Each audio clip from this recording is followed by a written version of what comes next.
Get ready for a legal dictation. 5 seconds.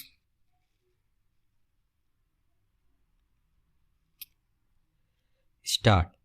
Learned counsel for the petitioner also could not dispute the fact that notice under Section 13A of the Act of 1960 was issued to the petitioner, while the gazetted notification under Section 14 of the Act of 1960 had yet not been published. Full stop.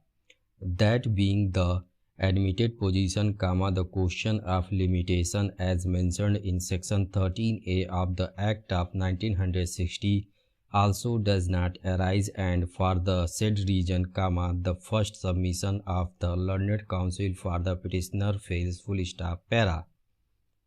Now, the other submissions of the learned counsel for the petitioner insofar as the non-consideration of the option as given by the petitioner is concerned, it has specifically been pleaded in the writ petition that the petitioner had given his option in terms of Section 12A of the Act of 1960 by making an application dated 31/8/1985, a copy of which has been annexed as Annexure 1. Full stop.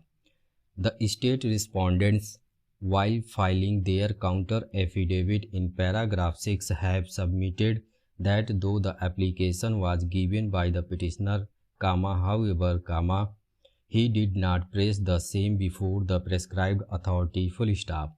It has further been pleaded in the counter affidavit that even otherwise the prescribed authority has taken the land from the village Karmoha as opted by the petitioner. Full stop. Para. In order to resolve the aforesaid, it will be appropriate to notice the mandate of Section 12A of the Act of 1960, which reads as under : Para. In determining the surplus land under Section 11 or Section 12, the prescribed authority shall, as far as possible, accept the choice indicated by the tenure holder to the plot or plots which he and other members of his family, if any, would like to retain as part of the ceiling area applicable to him or them under the provisions of this Act, whether indicated by him in his statement under Section 9 or in any subsequent proceedings, Para. The prescribed authority shall have regard to the compactness of the land to be included in the ceiling area applicable to the tenure holder, Para.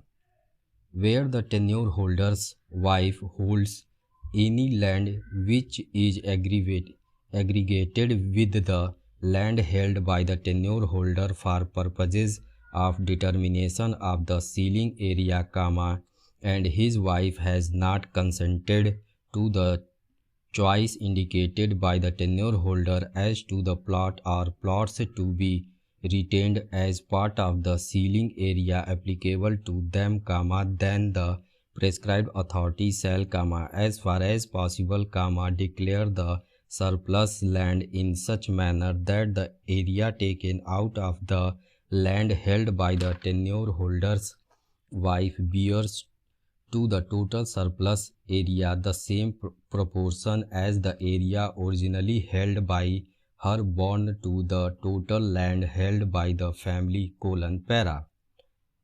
Where any person holds land in excess of the ceiling area, including any land mortgaged to the state government or to a bank as defined in Class C of Section 2 of the Uttar Pradesh Agricultural Credit Act, 1973, or to a cooperative land development bank or other cooperative society, or to the corporation or to a government company, the surplus land to be determined shall, as far as possible, be land other than that so mortgaged.